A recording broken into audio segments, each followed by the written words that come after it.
ಒಂದು ಕಾಲದಲ್ಲಿ ಭಾರತದ ಒಂದು ಸಣ್ಣ ಪಟ್ಟಣದಲ್ಲಿ ರಾಮನಾಮವೇ ಉಸಿರಾಗಿತ್ತು. ಆ ಪಟ್ಟಣದ ಜನರು ಪ್ರತಿವರ್ಷವೂ ರಾಮ್ ಉತ್ಸವವನ್ನು ಹೃದಯಪೂರ್ವಕವಾಗಿ ಆಚರಿಸುತ್ತಿದ್ದರು. ಉತ್ಸವದ ದಿನ ಸಮೀಪಿಸಿದಂತೆ ಪಟ್ಟಣದ ಬೀದಿಗಳು ಹೊಸ ಜೀವ ಪಡೆದವು. ಮನೆಯ ಮುಂದೆ ರಂಗೋಲಿ ಬಿಡಿಸಲಾಯಿತು, ಗೋಡೆಗಳ ಮೇಲೆ ಕೇಸರಿ ಧ್ವಜಗಳು ಹಾರಿದವು. ಬೆಳಗಿನ ಜಾವವೇ ಮಂದಿರದ ಗಂಟೆ ಧ್ವನಿಸಿತು. ಜೈ ಶ್ರೀರಾಮ ಎಂಬ ಘೋಷ ಗಾಳಿಯಲ್ಲಿ ಹರಡಿತು. ಮಕ್ಕಳು ಸಂತೋಷದಿಂದ ಹೊಸ ಬಟ್ಟೆ ತೊಟ್ಟರು. ಹಿರಿಯರು ಭಕ್ತಿಭಾವದಿಂದ ಮಂದಿರದತ್ತ ನಡೆದರು. ಮಧ್ಯದಲ್ಲಿ ರಾಮನ ಮೂರ್ತಿಯನ್ನು ಹೂವಿನಿಂದ ಅಲಂಕರಿಸಲಾಯಿತು. ದೀಪಗಳ ಬೆಳಕು ಮಂದಿರವನ್ನೆಲ್ಲ ಸ್ವರ್ಗದಂತೆ ಮಾಡಿತು. ಉತ್ಸವದ ಮೊದಲ ದಿನ ರಾಮಾಯಣ ಪಠಣ ನಡೆಯಿತು. ಪುರೋಹಿತರು ರಾಮನ ಧರ್ಮವನ್ನು ಜನರಿಗೆ ವಿವರಿಸಿದರು.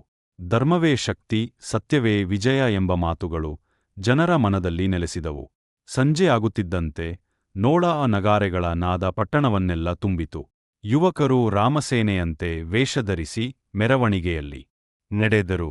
ಹನುಮಂತನ ವೇಷದಲ್ಲಿದ್ದ ಹುಡುಗ ಎಲ್ಲರ ಗಮನ ಸೆಳೆದನು.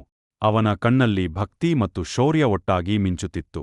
ಮೆರವಣಿಗೆಯ ಹಿಂದೆ ಮಹಿಳೆಯರು ದೀಪ ಹಿಡಿದು ನಡೆದು ಶಾಂತಿ ಮತ್ತು ಶ್ರದ್ಧೆಯ ಸಂಕೇತವಾದರು.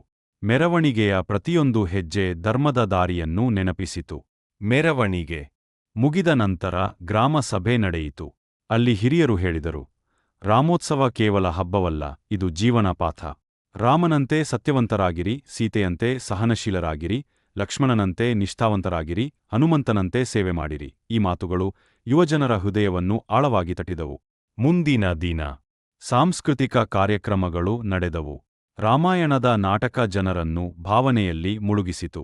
ರಾಮನ ವನವಾಸ, ಸೀತಾಪಹರಣ, ಲಂಕಾದಹನ, ರಾವಣನ ವಧೆ ಎಲ್ಲ ದೃಶ್ಯಗಳು ಜನರ ಕಣ್ಣಲ್ಲಿ ನೀರು ತಂದವು.